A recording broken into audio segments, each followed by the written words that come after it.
So, this big finale Thargoid War event that's been going on for the last few days has been awesome. And to be honest, it's elite at its best.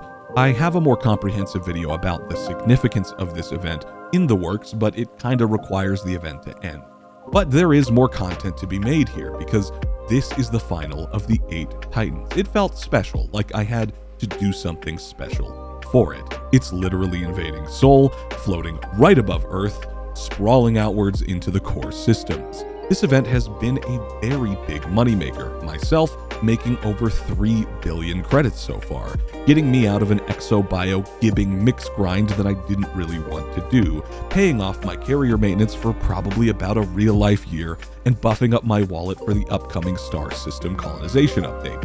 But there is more money to be made, and there is still a Titan to bomb. The final star system remaining before the invasion of Sol begins is Alpha Centauri. But with that final Titan becoming vulnerable very soon, it's time to gear up.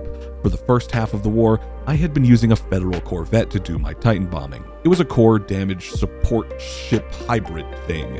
Couldn't close vents, but could do a respectable amount of core damage and keep everyone's hull up. That was until, though, the hybrid bomber came into popularity. Ship builds capable of not only bombing the core, but closing heat vents. Essentially, these builds could solo a Titan. Usually built out of a ship with a thin profile, which makes it harder to hit, a thermal vent beam laser to keep cool, Guardian nanite torpedo pylons for closing heat vents, and enhanced AX missile racks to deal damage to the core, and of course, caustic sink launchers and pulse neutralizers to get through the maelstrom in the first place. Heat sinks are good too. I ended up building a Mamba, pretty much spec'd exactly like that. It goes fast, as it's a racing ship, ekes out about 3,000 hull, which is enough. I had never had an excuse to fly a Mamba before, so it was a perfect fit. Although, like I said before, I wanted to do something special for what could be the last Titan in the game.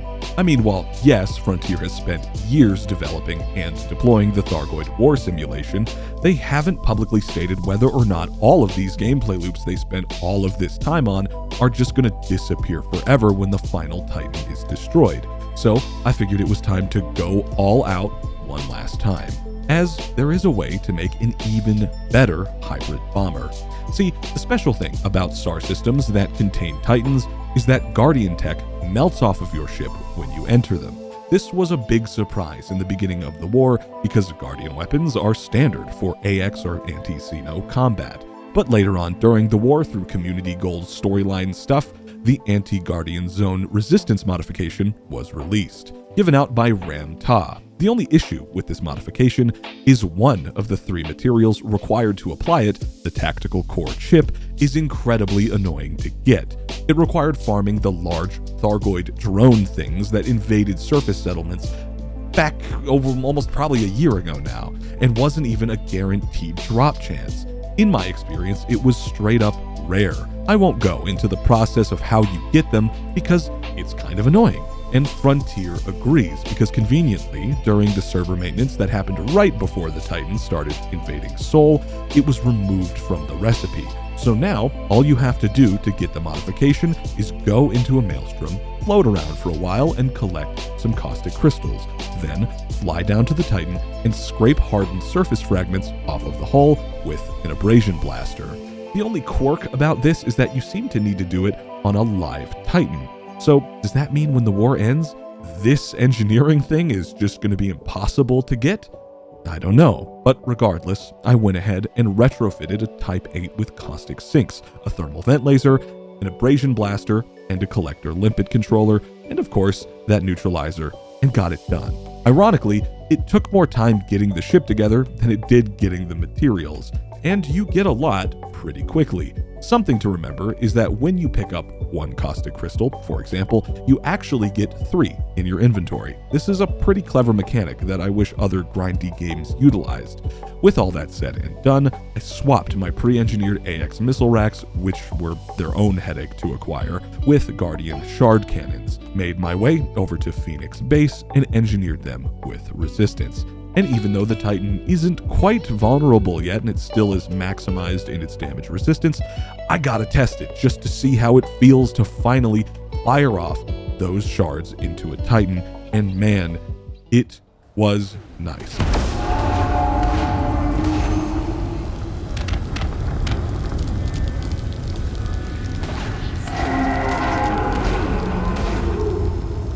And I cannot wait to see the payout I get for this damage when the real raid begins.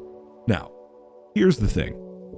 The Mamba is awesome and will always have a special place in my heart because it was my first proper hybrid bomber, but there is a way to get even more damage out of these shards, and that's in the Python Mark II, one of the newest ships added to Elite. It is a medium ship with large ship damage, a thin profile, and is fast. I also just so happen to have quite a few materials left, and also just so happen to have a particularly strong PvP frag python lying around that I really just used for power play bounties, PvE. So temporarily, I decided to retrofit it for near max Titan damage. And, well, it is great.